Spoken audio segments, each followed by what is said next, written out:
I see some things in our culture and possibly even in our church whereby children are being set up for failure. And I feel bad about that. I feel bad about it because I think that if somebody knows better, they ought to tell you better. And so there are just a few things. I can't tell you everything. I can tell you a few things that will help you. Now, first off, I notice that when Paul starts his letters, he always qualifies it. You know, I am a servant of Jesus Christ and so on and so forth. Well, I can qualify it by telling you a few things. One is that I am a servant of Jesus Christ and have been given the gift and the purpose that God has given me to be a father, not only to children, but to be the shepherd of sheep. And so I understand some things about management. Aside from that, many of you know I'm a school teacher. And so as I look around, I think, as I look at people, I watch people in the grocery store, I watch people at restaurants, I watch people at church, and then I think Sister Ora White, who also is a school teacher, and Brother White, I think sometime, and I'm sure that you all do as well, you think, so this is how they get so crazy in the classroom. Because their parents allow them to do things outside of the classroom that later on come into the school. Then it later comes on into the church and other places because we have failed to do all that we need to do in order to create successful and lead successful children. And so one thing I'm start with by telling you this: do not offer your children to idols. Do not offer your children to idols. In the Bible, there is a generic term for an idol god, so to speak, and that is Baal. Some of you have heard of Baal. But then there's some other specific names that I've given you, and you can study those on your own time. But I can tell you that one of the things that happened in biblical times is that they gave children up to fire sacrifice. They often would give their firstborn up to fire sacrifice. It's thought that they would have a metal statue, they'd heat the statue, and they'd just put the baby in the metal statue's arms. Or they'd cut out a part of the innards, and they'd put the baby in there like an oven, and they'd burn that child alive. Now you frown, and that sounds barbaric, but let me remind you that abortion takes place in this country every day, so don't frown at me. So children are being handed up and killed every day. When we fail to protect them and they end up on street corners with bullets, and we end up going to the mortuary with these children, it's the same thing. So don't frown at me like this is some crazy, barbaric kind of thing. Because some of us have handed our children to idols. Then there were sex gods, whereby they handed their children to what they thought of as a sex god. And some years ago, Sister Kelly did some work to raise money for a group of people living in Africa, where they would take their children to the witch doctors, and the witch doctors in this age would use them for religious, sexual kinds of things. And when I say religious, I mean paganistic kind of stuff. And so you frown and you look strange, but I tell you, when we allow our children to go unprotected and unsupervised and get involved in all types of sexual behavior, we offer our children up to idols. Because I believe, as I've told you before, that there is such thing as multiplicity, whereby our society has began to choose several sex partners, at times separate and at times together. And this is not biblical. And we've offered our children up anytime we don't supervise their behavior. Because after middle school, there's a whole lot of things going on while you're at work or stopping by happy hour instead of going home to find out what's going on with your kids. I know I'm telling it right. You ought to know where your kids are.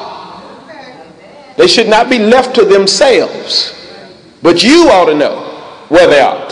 Then there was a God of violence. And when we allow them to play these games, I've never actually seen one, to be quite honest, but I see the commercial. And they have these ratings, rated teen, rated, I don't even know all the ratings, but I do know that there's some violence that comes up on these games. There's violence in the movies. Your children should not be going to see Saw 3, 4, or 5. Your children should not be going to see people killing each other and murdering and all of those kind of things on there. That should not happen. You can be mad and say, Pastor, that's old-fashioned. I'm telling you the truth. And then later on your kids will tell you in the car, why do we go to that church? Don't be afraid of them. They're children. You're the adult. You're the parent. And so therefore your kids should not be going out seeing just any kind of thing. That's why they have those nightmares and up all night stealing from you while you sleep. And then in the New Testament it talks about the unknown God, which was people just worshiping ignorantly. And we allow our children to worship things, worship people, worship rap stars and all of those kinds of things. And all we're doing is offering our children to idols. So don't offer your children to idols. Then secondly, be consistent. Let me tell you, this is one of the main rules of raising children, is being consistent. I've given you scriptures there. And one of the main ones, Proverbs 22:6, train up a child in the way he should go, and when he is old, he will not depart from it. There's several scriptures that tell you, you must be consistent. When you say something, do what you say. When you promise your child something, whether it's negative or positive, keep that promise. And don't be wishy-washy. Be consistent. If you're told the little one not to touch the table every time the little one touched the table, there ought to be a consequence. Now you figure out what the consequence is. I know what mine is. But you figure out what the consequence is, and every single time apply the same thing. And I guarantee you, ultimately, you will train. That's what it means to train. See, let me tell you something. Just because they're little, they're not as cute as you think they are. They're not as cute as you think they are. Some of them cannot even talk, but they can be trained. If you do not train them now, I guarantee you, you'll have a mess on your hand later. You'll have children that you yourself will not like and won't want to be around. Train your children and make sure that every time you are consistent. Make sure every time you are consistent. Don't laugh at it tomorrow and be mad at it today. You must be a parent that they know that this is what I'm going to get. Be consistent with your love and be consistent with your consequences. Be consistent. Then let me tell you that the process, sometimes you will realize that it'll take longer to break it than it took to make it. In other words, what I'm saying to you is that when you leave the church today, don't leave the church and say, well, Pastor told me this and I'm going to change things today. It might not change today. Now, there are a few of us, I think some change could happen today. Because I'm looking at Sister Williams, and I think change could happen today if she wanted to happen. But you might actually, if you've allowed that child to go crazy for the last 10 years and you're going to try to correct it today, that might not happen. So you'll recognize that there's a process, as Ecclesiastes 3:3 tells us, to everything there's a season. And so don't think that you may have led them into a season just like this week. We got out there and trimmed up all that stuff out there. Now it had grown and it had died up under there. You saw it, Sister Green. It had died up under there. And so we had to cut all that back. Now after we cut it all back, Brother Saunders said that if you leave it alone, it'll grow again and it'll grow back green. But there's a season where you've got to get it cleaned out. And so this might be that season. Let me tell you this. Disciples are made through discipline. Yes. When you do not provide discipline for your child, you cause me a problem. And you cause that child to become a problem toward God. Because how can one be a disciple without discipline? Discipline is necessary in order for one to be discipled. And so Proverbs 3:12 tells us, for whom the Lord loveth he corrected, even as a father the son in whom he delighteth. If you have a child that you never provide correction to, I guarantee you that someday you will have a child that you yourself do not like. You'll hate to see him coming. You must provide discipline. Now, I've provided for you some of the ways, but I want to say it so you can hear me say it. Children need a bedtime and or a curfew. Now, I won't say it again. You be mad if you want to, but I'm telling you the truth, and then that's up to you. In 12 years, 15 years, 20 years from now, you'll come back and say, Pastor, I sure wish I'd have listened, or either, Pastor, I sure am glad I did listen. Children need a bedtime or a curfew. If a child lacks a bedtime, but then when they get 25 years old, you're wondering why that lazy something won't get up and go to work. It's because you didn't train it to get up and go to work. You trained that child to stay up and be what they used to call, I know they don't use it now, but our older folks will know what, you trained them to be a midnight rambler. See, the goal here is to cause your children to be sleepy. Kelly, come on now. When we were kids, they had a song come on the radio that said, the freaks come out at night.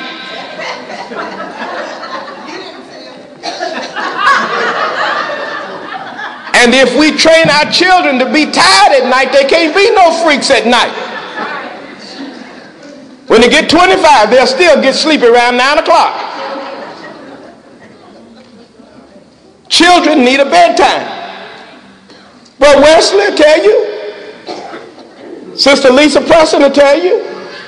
Sister Kathy Palmer will tell you. Deacon Arnetta Hodge will tell you. These are people who are retired. They had to get up and go to work when that person said, come to work. And if you don't train our children to have a bedtime and any kind of structure, then they're going to do whatever. They stay up all night. Number one, let me tell you something. You can take it like you want to. If you are a parent and your kids are staying up all night getting on your nerves, you're dumb. Why would you have your kids staying on your nerves when they're kids and you're a parent? Why the child jumping all over the house? Even satanic forces ought to tell you that much. Put them in the bed. For some folk who haven't got out the world yet, I hear them talk about, I had to close the door and lock the kids in the room while I was doing whatever I was doing. Well, if you had sense enough to put them to bed, you never would have had to lock the door. Put the kids to bed. Have a bedtime. And then if they're old enough to be out on their own, don't you be crazy enough to have your kids running up down the road without a curfew. There's a time that's required for them to come home. And make sure that they come home at that time and be consistent with your punishment. There never was a hee-hee-haw-haw at my house when something come in late. Matter of fact, for some of you, you got it on the back page in small, but I gave it to you in large print so you can see what used to be the 1434 code. It was adopted from the Roxbury Code.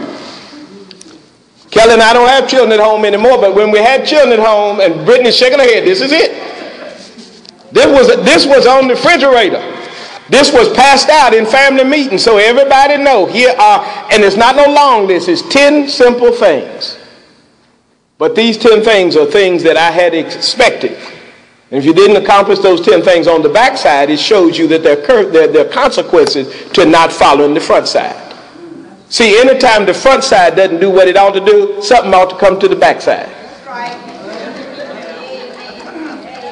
And so see, your children need a curfew. In order to give them discipline, you need to have some quiet time. Don't you have kids running around the house all day long? Because eventually they got to go to school. They got to go to work.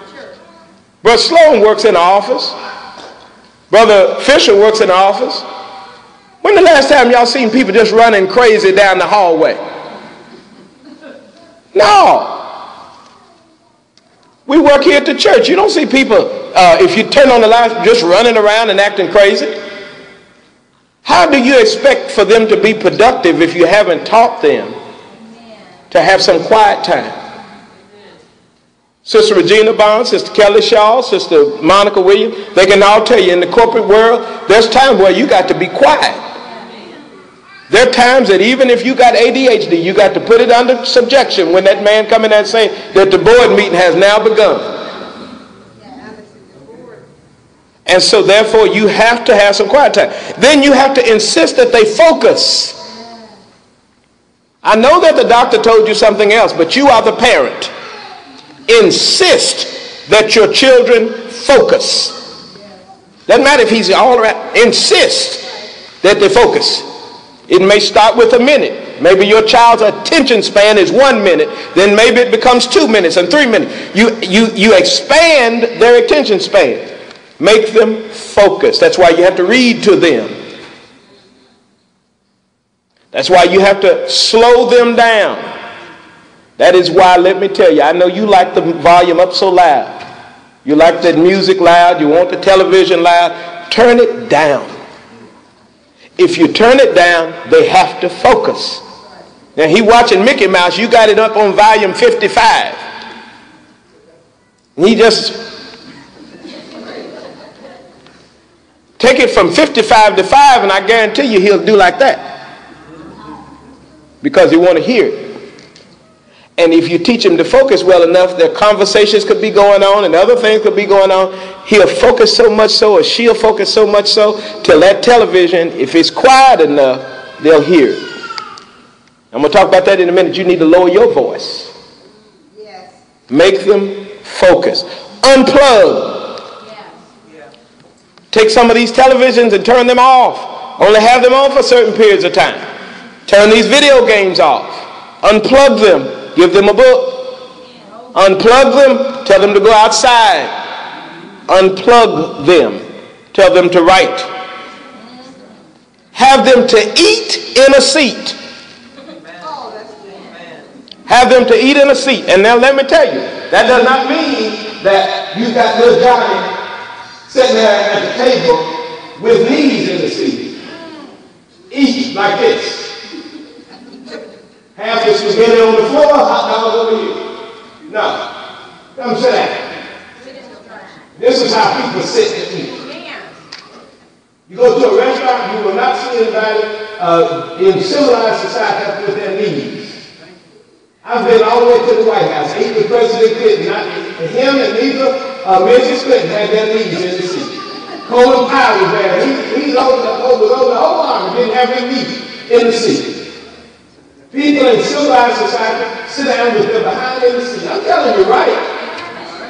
Because when they come from this church, I want them to leave this church and say, those are successful children. Do you know what eats on the run? Drug dealers. They eat standing up on the corner. I grew up in the hood. I know what happens. They don't have time to sit down. So what do you want to raise? Somebody that eats standing up? Or somebody that eats sitting down?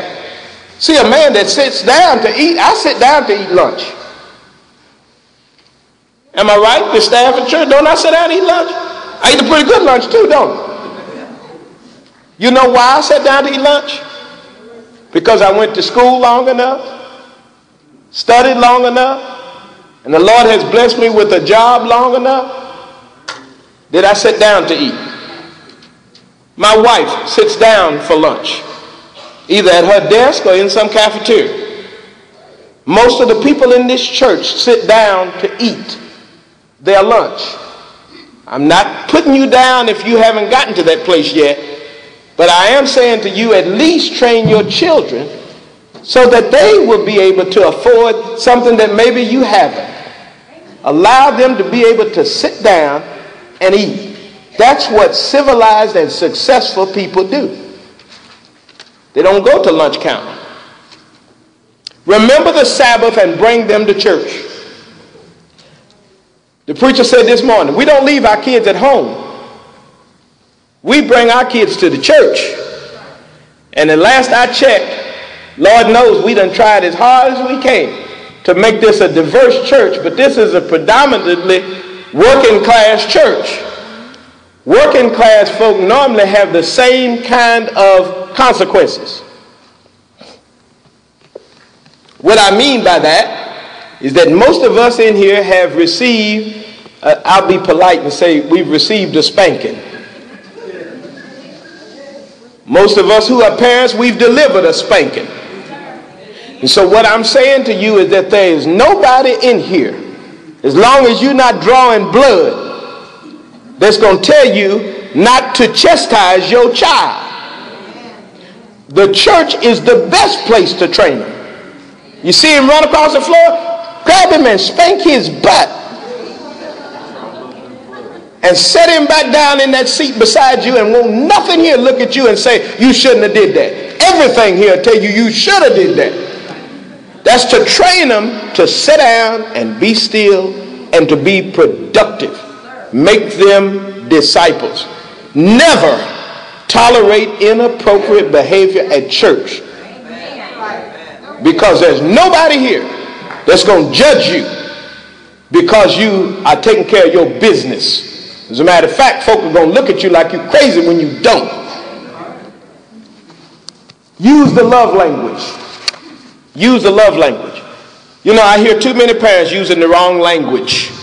They use the wrong language. The Bible says that a soft answer turn away wrath. The Bible tells fathers, don't provoke your children to anger. Don't want to discourage them. You still want to use the right language, because the power of life and death is in the tongue. So you see, let me tell you something. Just like you can clench your teeth up and start hollering and yelling and screaming at kids, tell them, I'm going to beat your so-and-so and I'm going to do this and I'm going to do that. Let me tell you something. A child that you have trained will do what you say based upon a look. You don't even have to open your mouth. A child that you have trained will do so because they hear your voice. Mother and father, use your voice. Stop hollering and screaming at these kids. Number one, it's of no effect, because I watch y'all hollering and screaming, the kids still doing the same thing. And I'm thinking to myself, why don't you close your mouth and just go ahead and, well, y'all know what I think. Because if I apply this, I have nothing to say. I might not even tell him what he did wrong. He'll figure it out. After a while, ask Plato. Is he Plato or Aristotle? Every time he taught him something, he hit him. Negative reinforcement. And so again, you don't have to raise your voice. Y'all stop. Y'all quit. Y'all stop. I walk in. Let me tell you. I used to manage classrooms, 24 kids. Okay, now it's time for us to get started. I need you to get quiet. Sit over there, Johnny. Betty, stop playing around. Let's get started. That's all it took. Because the next time I opened my mouth, Mother Chapman, it was, Johnny, you're not having recess today. That's all I had to say. Now, in my classroom, I had a rule. 3 names on the board, everybody stays in. That's the way it was. It's called peer pressure. And by the time I got to the 3rd name, that was it. Nobody said nothing. I rarely had classroom management problems. And the principal always said, you never hear him raising his voice. Never raise my voice. I went through hell and high water with grown folks in this church and didn't have to raise my voice. Except for one. That's just because I needed to talk over that one. But had they been small enough, I wouldn't have had to raise my voice. Love language. When you wake them up in the morning, get up! It's time for school and y'all halfway late. The buses, I see the bus coming. You wake them up in the morning and say, good morning. Good morning. That's how you wake a child up. Good morning. They don't hear you the first time, say it again. Good morning. Good morning. Turn the light on. Good morning. I never wake my Rich up hollering and screaming at him. I'd say good morning. Sometimes I had to say it 3 times. He'd finally get up and he'd go take his shower and he'd be out the door. Don't holler and scream at your kids like that. Never promise to kill them or beat them. Don't promise to kill them because you're not going to kill them. And after a while, they're going